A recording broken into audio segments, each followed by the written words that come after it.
जय हिंद दोस्तों, कैसे हैं आप लोग। मैं उम्मीद करता हूं कि आप लोग अच्छे से होंगे और अच्छे से आप लोग पढ़ाई कर रहे होंगे। ठीक है, आज हम लेकर आए हैं व्याकरण का अगला अध्याय क्रिया। ठीक है, क्या है? क्रिया। आज की इस वीडियो में हम इसी क्रिया को समझने का प्रयास करेंगे। अगर आप लोग हमारे इस YouTube चैनल पर नया है तो कृपया करके सब्सक्राइब जरूर कर ले। तो चलिए बिना किसी देर के हुए इस वीडियो को शुरू करते हैं और इस क्रिया को हम समझने का प्रयास करते हैं। क्या है क्रिया? आखिर क्रिया किसे कहते हैं? तो याद रखिएगा, कोई भी इंसान कोई काम करता है ना, जैसे कि बोल रहा है, खा रहा है, उठ रहा है, बैठ रहा है, चल रहा है, ये सब जो हंसना बोलना उठना होता है ना, यही सब क्या होती है? क्रिया होती है। ठीक है, क्या होती है? क्रिया। इसका परिभाषा क्या बनेगा? किसी, लिखते चलिए, किसी काम के, किसी काम के होने या करने को ही क्रिया कहते हैं। समझे? क्रिया कहते हैं। समझे? किसी काम के होने या करने को ही क्या कहते हैं? इसे हम क्या कहते हैं? इसे ही हम लोग क्रिया कहते हैं। क्या कहते हैं? क्रिया। इसका जैसे हो जाएगा, जैसे कि अभी हम देखो, आपको क्या पढ़ा रहे हैं ना, हम भी क्या कर रहे हैं? क्रिया कर रहे हैं। कौन क्रिया कर रहे हैं? तो पढ़ाने की क्रिया कर रहे हैं। ठीक है, जैसे मैं पढ़ाता हूं। क्या? मैं पढ़ाता हूं। अगला जैसे कि मैं मैं रामायण पढ़ता हूं। ठीक है, मैं रामायण पढ़ता हूं। वह प्रतिदिन सवेरे उठता है। समझे? यही सब क्या क्रिया है। देखिए यहाँ पर कौन क्रिया कर रहा है? यहाँ रामायण पढ़ने का क्रिया हो रहा है, यहाँ सवेरे उठने का क्रिया हो रहा है। समझ गए? कोई भी इंसान किसी काम को करता है तो सही क्या कहते हैं? क्रिया कहते हैं। सिंपल लैंग्वेज में समझिए। ठीक है, चलिए आगे चलते हैं। अगला इसका मेन टॉपिक जैसे कि बन जाएगा कि कर्म के अनुसार, है ना, अनुसार कर्म के अनुसार। ठीक है, कर्म, अच्छा ये कर्म हो गया। कर्म के अनुसार क्रिया, कर्म के अनुसार क्रिया के दो भेद होते हैं। यहाँ लिख लीजिए। ठीक है, दो भेद होते हैं। ठीक है, कर्म के अनुसार क्रिया के कितने भेद होते हैं? तो क्रिया के दो भेद होते हैं। ठीक है, क्रिया कितने भेद होते हैं? क्रिया के दो भेद होते हैं। पहला होता है सकर्मक क्रिया। क्या होती है? पहला होती है सकर्मक क्रिया। क्या होती है? सकर्मक क्रिया। क्या होती है? सकर्मक क्रिया। दूसरा होती है अकर्मक क्रिया। क्या होती है? अकर्मक, जिसको कहते हैं अकर्मक क्रिया कहते हैं। समझ गए? क्या है?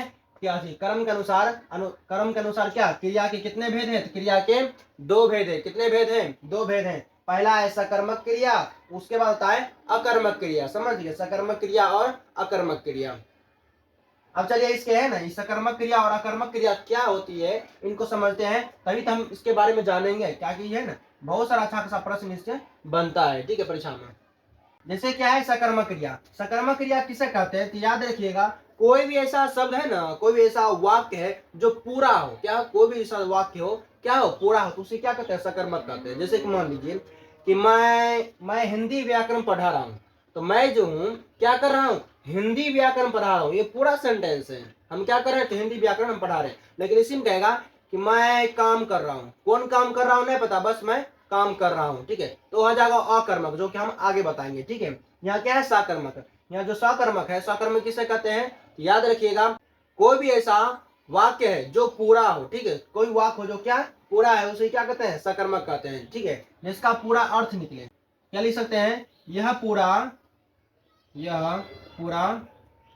अर्थ देता है। ठीक है, ये क्या करता है? पूरा अर्थ देगा। ठीक है, आप कौन काम कर रहे हैं। ठीक है, जैसे कि कहा, जैसे कि इसका जैसे हो जाएगा, जैसे हो जाएगा कि मैं रामायण पढ़ रहा हूं। अब देखिए, हम कौन सा काम कर रहे हैं? रामायण पढ़ रहे हैं। अगर हम कहते हैं यहीं पर कि मैं पढ़ रहा हूं, मैं पढ़ रहा हूं, क्या पढ़ रहा हूं ये नहीं पता है, बस हम बोल दिए कि मैं पढ़ रहा हूं। ठीक है, अब पढ़ने मतलब कभी मोबाइल भी देख सकते हैं। ठीक है, ऐसा नहीं है। देखिए, अगर मैं बोल दिया हूं कि हम पढ़ रहे हैं, तो क्या हो जाएगा? अकर्मक। लेकिन यहाँ पर हमको है सकर्मक समझना है। ठीक है, तो सकर्मक में क्या होता है?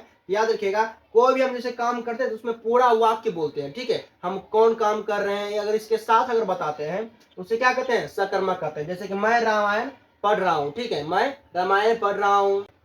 गीता गीत गा रही है, ठीक है। और जैसे कि इसका उदाहरण हो सकता है, गीता गीता गीत गा रही है, ठीक है, ये भी सेंटेंस होता है, गीता गीत गा रही है। जैसे ये भी लिख सकते हैं, मैं विद्यालय जा रहा हूं। मैं कहाँ जा रहा हूं, तो मैं विद्यालय जा रहा हूं। इसका सिंपल सा लॉजिक है जिसमें पूरा अर्थ निकले, ठीक है, जो पूरा अर्थ देता हो उसे क्या कहते हैं, सकर्मक क्रिया कहते हैं, ठीक है। जैसे कि गीता गीता गीत गा रही है, गीता क्या कर रही है, तो गीत गा रही है। इसका अर्थ है कि गीता क्या कर रही है, तो गीत गा रही है। उसके बाद जैसे कि मैं विद्यालय जा रहा हूँ, तो मैं कहाँ जा रहा हूँ, तो विद्यालय जा रहा हूँ, ठीक है।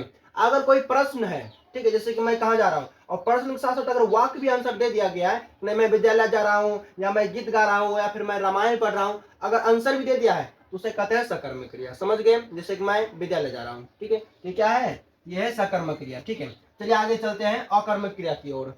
अगला था 2 नंबर में अकर्मक क्रिया। क्या था, अकर्मक क्रिया, क्या था, अकर्मक क्रिया। अब अकर्मक क्रिया किसे कहते हैं, जैसे कि अभी है कुछ देर पहले हम आपको बताए थे अकर्मक क्रिया क्या होती है। तो याद रखिएगा, कोई भी हम काम कर रहे हैं, ठीक है, कोई भी अगर काम कर रहे हैं वैसे तो होती है क्रिया, ठीक है, लेकिन वो क्या काम कर रहे हैं ये नहीं बताएंगे, ठीक है। कोई काम हम कर रहे हैं लेकिन क्या कर रहे हैं ये नहीं बताएंगे तो होती है अकर्मक क्रिया। मतलब ये पूरा अर्थ नहीं देती है, ठीक, ये पूरा अर्थ नहीं देता है, आपको क्वेश्चन काम डाल देगा, ठीक है। जैसे मान कह दिया कि मैं काम कर रहा हूँ, कौन काम कर रहा हूँ नहीं पता है, तो पढ़ भी सकता है, खेल भी सकता है, उठ भी सकता है, बैठ भी सकता है, वो कोई लेकिन काम कर रहा है, ठीक है। लेकिन क्या काम कर रहा है ये अगर नहीं बता रहा है तो उससे कहते हैं अकर्मक क्रिया, ठीक है। क्या बोलेंगे इसको, इसका क्या हो सकता है, जैसे कि लिख देंगे कि ये पूरा अर्थ नहीं देता है, ठीक है। जैसे आप लोग जानते हैं ये पूरा अर्थ है ना, ये पूरा अर्थ नहीं देता है, ठीक है। ये पूरा अर्थ देता है नहीं, वो पूरा अर्थ दे रहा था कि मैं रामायण पढ़ रहा हूँ, मैं खेल रहा हूँ, सॉरी ये खेल नहीं, मैं फुटबॉल खेल रहा हूँ, ठीक है। जिसमें हम रीजन सहित बताए कि हम ये काम कर रहे हैं, ठीक है। अर्थ सहित अगर बता रहे हैं कि हम ये काम कर रहे हैं तो सकर्मक क्रिया हो जाएगा। लेकिन हम सिर्फ बोल देंगे कि मैं काम कर रहा हूँ या मैं खेल रहा हूँ, इसमें हमने बता देंगे क्या खेल रहे हैं या क्या काम कर रहे हैं, ये नहीं बताएंगे, ये क्या होती है, अकर्मक क्रिया, ठीक है। जैसे क्या हो जाएगा, मोहन पढ़ता है, ठीक है, जैसे मान लीजिए मोहन पढ़ता है। अब देखिए यहाँ कहा कि मोहन पढ़ रहा है। अब क्या पढ़ता है नहीं पता है, लेकिन पढ़ रहा है, चाहे फिजिक्स केमिस्ट्री बायोलॉजी कुछ भी पढ़े, लेकिन क्या पढ़ रहा है यहाँ पर बताया गया है नहीं ना। अगर पद क्या हो, आधा हो, क्यों का आंसर ना है, जैसे मान लीजिए यहाँ क्या है, जैसे कि क्यों का आंसर ना है, कहने का मतलब है अगर कहीं भी जैसे कि क्वेश्चन दिया गया है कि मोहन पढ़ रहा है, अब पढ़ तो रहा है लेकिन क्या पढ़ रहा है ये हमको नहीं पता है। अगर उससे हमको क्वेश्चन उत्पन्न हो रहा है कि आखिर क्या पढ़ रहा है, आखिर देखते हैं लड़का क्या पढ़ रहा है, आखिर हमको मन में क्या क्वेश्चन उठ रहा है, तो उसे कहते हैं अकर्मक क्रिया। क्या कहते हैं, अकर्मक क्रिया। समझ गए। और जैसे कि क्या हो सकता है, जैसे कि गीता गाती है, क्या हो सकता है, जैसे कि गीता गाती है, ठीक है। अब गीता तो गा रही है लेकिन क्या गा रही है, निर्गुण गा रही है कि भजन गा रही है कि क्या गा रही है, ठीक है। यहाँ पर सिर्फ कह रहा है गीता गा रही है। अब क्या गा रही है, अल्लाह उधर गा रहा है पकड़ कर ले देख, क्या गा रही है पते नहीं, ठीक है, बस लेकिन गीता गा रही है, ठीक है। अगर कोई गा रहा है लेकिन क्या गा रहा है हमको नहीं पता। मोहन पढ़ रहा है, क्या पढ़ रहा है हमको नहीं पता। मैं जा रहा हूँ, कहाँ जा रहा हूँ नहीं पता। ये सब जो अगर क्वेश्चन हमको आ रहा है कि क्यों हो रहा है ये काम, अगर हमको नहीं पता है तो उसे क्या कहते हैं, अकर्मक क्रिया कहते हैं। समझ गए, अकर्मक क्रिया किसे कहते हैं, जिसमें कोई है पूरा अर्थ नहीं निकले उसे क्या कहते हैं, अकर्मक क्रिया कहते हैं। चलिए आगे चलते हैं। आगे जैसे कि है व्युत्पत्ति के अनुसार, ठीक है, क्या है, व्युत्पत्ति, व्युत्पत्ति क्या बोलेंगे, व्युत्पत्ति के अनुसार, ठीक है, व्युत्पत्ति के अनुसार क्रिया क्रिया क्रिया के 2 भेद होते हैं, ठीक है, क्या, क्रिया के 2 भेद होते हैं, ठीक है। व्युत्पत्ति के अनुसार क्रिया के कितने भेद होते हैं, तो क्रिया के 2 भेद होते हैं। कौन कौन होते हैं, याद रखिएगा। पहला आता है मूल क्रिया, क्या होती है, मूल क्रिया, क्या होती है, मूल क्रिया होती है। उसके बाद होती है यौगिक क्रिया, क्या होती है, यौगिक, क्या होती है, यौगिक क्रिया, क्या होती है, यौगिक क्रिया होती है। समझ गए। ये जो है जैसे कि मूल क्रिया है ये है ना धातु पर रहता है। जैसे कि आप लोग संस्कृत पढ़े होंगे, धातु रूप समझे ना, धातु किसे कहते हैं संस्कृत में, है, तो उसी के अनुसार ये होती है, ठीक है, मूल क्रिया। अब चलिए मूल क्रिया किसे कहते हैं, यहाँ टॉपिक मान लीजिए मूल क्रिया, ठीक है, मूल क्रिया क्या होती है, मूल क्रिया आखिर किसे कहते हैं। अब जैसे कि मूल क्रिया क्या होती है, याद रखिएगा, ये है ना एक शब्द होती है जो जैसे कि आपको हम शुरू में बताए होंगे कि जो को भी जैसे कि चलना था अंतिम में ना लगा हुआ था, लेकिन वो ना है ना से पहले जो सेंटेंस था उसी को हम कहते हैं मूल क्रिया। क्या कहते हैं, मूल क्रिया। अर्थात अब क्या होती है, जैसे कि मान लीजिए चलना लिखा है, क्या लिखा है, चलना, चलना यानी कि कहीं जा रहा है, ठीक है। अभी जो क्रिया है जाने का क्रिया, इसमें जो है ना जो ना है प्रत्यय, क्या है, प्रत्यय, ना क्या है, प्रत्यय। कोई भी ऐसा शब्द है, ठीक है, कोई भी ऐसा शब्द है जिसमें ना शब्द लगाकर क्रिया बना देता है ना, तो वैसे शब्द को ही क्या कहते हैं, मूल क्रिया कहते हैं। क्या कहते हैं, मूल क्रिया कहते हैं, ठीक है, समझ गए। अभी जो होती है ये स्वतंत्र होती है, ये क्या होती है, स्वतंत्र, यानी कि किसी पर निर्भर नहीं रहती है। तो ये लिख सकते हैं कि ये किसी पर निर्भर, ये किसी पर निर्भर नहीं रहती है, ठीक है, ये किसी पर निर्भर नहीं रहती, ये क्या होती है, स्वतंत्र होती है, ठीक है, ये क्या होती है, स्वतंत्र। जैसे कि मान क्या था, चलना, क्या था, चलना। अभी पूछेगा चलना में कौन क्रिया है, मूल क्रिया क्या है, जो चलना शब्द है इसमें मूल क्रिया क्या है, याद रखिएगा, चलना में मूल क्रिया है चल, क्या है, मूल क्रिया क्या है, मूल क्रिया है चल, क्या है, मूल क्रिया चल, क्योंकि इसमें जो ना है ना क्या, प्रत्यय लगा हुआ है, ठीक है। जैसे कोई भी क्रिया है ना उसमें से प्रत्यय हटा दीजिए, क्या करिए, प्रत्यय हटा दीजिए, वो क्या बन जाएगा, मूल क्रिया, ठीक है, समझ गए। जैसे दूसरा क्या लिख सकते हैं, जैसे कि बोलना, क्या हो सकता है, बोलना। अभी जो बोलना है इसमें से प्रत्यय हटा दीजिए, क्या करिए, इसमें से प्रत्यय, तो प्रत्यय किसमें होता है, पीछा में होता है ना प्रत्यय, और इसमें कौन प्रत्यय है, जिसमें ना है, नहीं क्या है, प्रत्यय है। अब अगर ना हटा देंगे तो क्या होगा, बोल, क्या होता है, बोल। अब ई जो है ना यही सब क्या होती है, यही सब मूल क्रिया है, ठीक है, समझ गए, यही सब क्या है, मूल क्रिया। जैसे कि और ले सकते हैं, जैसे कि हंसना, ठीक है, क्या हो सकता है, हंसना। अब हंसना में जो है ये क्या करिए, ना जो पड़ता है इसको हटा दीजिए, अगर ना पड़ता है को हटा देंगे तो क्या होता है, क्या बचता है, हंस बचता है, क्या बचता है, हंस। अभी हंसी को क्या कहते हैं, इसी हंस को कहते हैं मूल क्रिया, क्या कहते हैं, तो मूल क्रिया कहते हैं, समझ गए। चलिए आगे चलते हैं। दूसरा है यौगिक, ठीक है, क्या था, यौगिक क्रिया किसे कहते हैं, तो याद रखिएगा यहाँ पे देखें क्या यौगिक, ठीक है, आप साइंस में पढ़े होंगे यौगिक किसे कहते हैं, जहाँ दो या दो से अधिक तत्व मिल जाए आपस में या पदार्थ मिल जाए उसे क्या कहते हैं, यौगिक कहते हैं। तो ठीक उसी प्रकार ये बन जाएगा, ठीक है। ये जैसे क्या होता है, इसमें इसमें तो पदार्थ नहीं मिलेगा, क्या कि ये तो व्याकरण है ना, यहाँ पर शब्द मिलेगा, क्या मिलेगा, शब्द, ठीक है। लिख लीजिए यौगिक क्रिया किसे कहते हैं, यौगिक,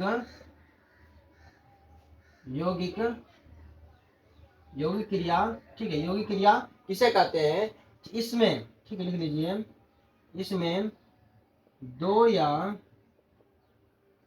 दो से अधिक, दो या दो से अधिक शब्द होते हैं, ठीक है, शब्दों का मेल होता है, क्या होता है, शब्दों का मेल होता है, क्या होता है, शब्दों का मेल होता है, यानी कि ऐसा कोई शब्द है जिसमें दो या दो से अधिक शब्द क्या हो, आपस में मिला हो, ठीक है, उसे क्या कहते हैं, योग क्रिया कहते हैं, क्या कहते हैं, सॉरी यौगिक क्रिया कहते हैं, क्या कहते हैं उसे, यौगिक क्रिया। जैसे इसका एग्जाम्पल हो जाएगा, इसका एग्जाम्पल हो जाएगा, जैसे कि मान लीजिए मुझे, क्या, मुझे वहां चलने देना, मुझे वहां चलने देना। अब यहाँ पर देखिए मुझे, मुझे उसके बाद चलने देना, यहाँ पर दो मिला हुआ है, ठीक है, पता है आपको, यहाँ पर जो है यहाँ पर दो शब्द मिला हुआ है, एक होता है चलने, एक है देना, क्या है, एक है चलने, जैसे कि क्या लिख सकते हैं इसको, जैसे लिख सकते हैं कि चलन, क्या है, चलन, उसके बाद क्या है, देना। यहाँ पर क्या दो शब्द क्या हुआ है, आपस में मिला हुआ है, ठीक है, इसे क्या कहते हैं, योग क्रिया कहते हैं, ठीक है, सॉरी यौगिक क्रिया कहते हैं, भूले जाते हैं हरदम। उसके बाद जैसे एग्जाम्पल ले सकते हैं, क्या लिख सकते हैं, अलग से ले सकते हैं, तुम घर पर रोटी खा लेना, क्या है, तुम घर पर रोटी खा लेना, तुम है ना घर पर रोटी खा लेना। अब यहाँ देखिए अंतिम जो क्रिया हो रही है ना, इसमें दो शब्द मिला हुआ है, समझे, इसमें क्या दो शब्द मिला हुआ है, जैसे कि क्या है यहाँ पर, जैसे कि खा लेना है, ठीक है, जिसमें तक खा और प्लस में लेना, ठीक है। हमेशा क्या कि हमको जो तोड़ना है तो हमेशा क्रिया को तोड़ना है, क्रिया का कौन क्रिया हो रहा है, और क्रिया में दो चीज मिलल रहता है, ठीक है, दो शब्द क्या होती है आपस में, इसमें क्या दो शब्द आपस में मिला हुआ है, ठीक है, इसे क्या कहते हैं, योग क्रिया कहते हैं। जैसे क्या है, खा और उसके बाद लेना, ये दो क्या है, योग क्रिया है, ठीक है, सॉरी यौगिक क्रिया है ना, समझा, क्या है, यौगिक क्रिया। और जैसे कि क्या होता है कि क्रिया है ना, क्रिया के अन्य रूप भी होता है, ठीक है, चलिए उसको भी जान लेते हैं। अन्य क्रिया जो है, ये अन्य क्रिया क्या होती है, जो क्रिया के जो दो है ना किया, उसके अलावा भी अन्य क्रिया होती है, दो, उसकी भी संख्या दो ही हो गई, ठीक है। होता है पूर्वकालिक क्रिया, क्या होती है, पूर्वकालिक क्रिया, पूर्वकालिक, क्या होती है, पूर्वकालिक क्रिया, क्या होती है, पूर्वकालिक क्रिया। अब ये पूर्वकालिक क्रिया क्या होती है, तो याद रखिएगा, पूर्वकालिक क्रिया, क्रिया यानी कि कोई काम, पूर्व यानी कि पहले, और आलिक बीच में लगा दिया, ठीक है, समझिए। अब यहाँ क्या होती है, कोई भी काम हो जाने के बाद आप दूसरा काम फिर करने के लिए बैठ गए, ठीक है, समझिए। क्या होती है कि आप कोई काम कर चुके हैं, ठीक है, उसको छोड़कर आप दूसरा काम अगर भिड़ गए हैं तो उसे क्या कहते हैं, पूर्वकालिक क्रिया कहते हैं। जैसे कि वह खा के सो गया, वह खाकर सो गया, ठीक है, क्या है, वह खाकर सो गया, तो पहले क्या कर रहा था, पहले कर रहा था खाने की क्रिया, अब बाद में खाने की क्रिया छोड़कर यानी कि खा लिया वो, ठीक है, और उसके बाद क्या करने लगा, वो सोने वाला क्रिया करने लगा, तो हम जा रहे हैं सोने के लिए, ठीक है। तो कोई भी क्रिया करने के बाद जब दूसरा आप क्रिया करते हैं, इसको क्या कहते हैं, इसको कहते हैं पूर्वकालिक क्रिया, ठीक है, इसको भी कहते हैं, क्या कहते हैं, पूर्वकालिक क्रिया कहते हैं। और भी एग्जाम्पल हो सकता है, वह हंसकर रोने लगा, क्या है, हंसकर वह हंसकर रोने लगा, रोने रोने लगा, ठीक है। क्या अभी किसी से कौन हंसता है रे, पहले हंस रहा है उसके बाद फिर रो रहा है, ठीक है। हंसना क्या है, क्रिया है, और रोना भी क्या है, क्रिया। तो पहले क्या किया था, तो पहले हंस रहा था, ठीक है, पहले हंस रहा था फिर रोने लगा। अब देखिए अखनी जो क्रिया कर रहे हैं, इससे पहले कौन क्रिया किए थे, हंसने वाला, हंसने वाला क्रिया को कहते हैं पूर्वकालिक क्रिया, क्या कहते हैं, पूर्वकालिक क्रिया। समझला बउआ, एकदम से। चलिए आगे चलते हैं, अगला क्या है, अगला कौन, अन्य भी रूप है ना, तो दो बताए थे, एक है पूर्वकालिक क्रिया, एक और होती है, चलिए उसको देखते हैं। दूसरा है प्रेरणार्थक, ठीक है, क्या है, प्रेरणार्थक, क्या है, प्रेरणार्थक क्रिया, क्या है, प्रेरणार्थक क्रिया है। प्रेरणार्थक क्रिया किसे कहते हैं, तो याद रखिएगा, इसका परिभाषा भी लिख सकते हैं कि जब जब कर्ता, कर्ता यानी कि काम करने वाला, ठीक है, जब कर्ता क्रिया को, ठीक है, जब कर्ता क्रिया क्रिया को स्वयं स्वयं स्वयं नहीं करके दूसरों से करवाता है, ठीक है, दूसरों से करवाता है, ठीक है, कोई क्रिया स्वयं से नहीं करेगा, दूसरा से करवाएगा, ठीक है, करवाता है, इसे क्या कहते हैं, इसे ही प्रेरणार्थक क्रिया कहते हैं। जैसे कि क्या हो सकता है, लिखवाना, क्या होता है, लिखवाना, क्या होता है, लिखवाना हो सकता है, पढ़वाना हो सकता है, क्या, पढ़वाना हो सकता है, बोलवाना हो सकता है, क्या, बोलवाना हो सकता है, ठीक है, भेजवाना भी हो सकता है, ठीक है, हम खुद से नहीं भेजे, अगर किसी दूसरे से भेजवा रहे हैं तो भेजवाना भी क्या है, भेजवाना, ठीक है, ये भी क्या है, ये सभी प्रेरणार्थक क्रिया है, समझ गए, ये सभी क्या है, प्रेरणार्थक क्रिया। यही था हमारा क्रिया, ठीक है, मैं उम्मीद करता हूँ कि आप लोग इसको समझ गए होंगे। जो क्रिया है, क्रिया के दो रूप था, मूल रूप से भेद, सकर्मक और अकर्मक, और उसके अलावा जो अन्य प्रकार था, जैसे कि पूर्वकालिक क्रिया और प्रेरणार्थक क्रिया, आप इसको भी अच्छे से समझ गए होंगे। अगर आपको यह वीडियो पसंद आए और आप समझ गए होंगे, इस वीडियो को लाइक कर एक प्यारा सा कमेंट जरूर करिएगा। तब तक के लिए मिलते हैं अगले वीडियो में। जय हिंद।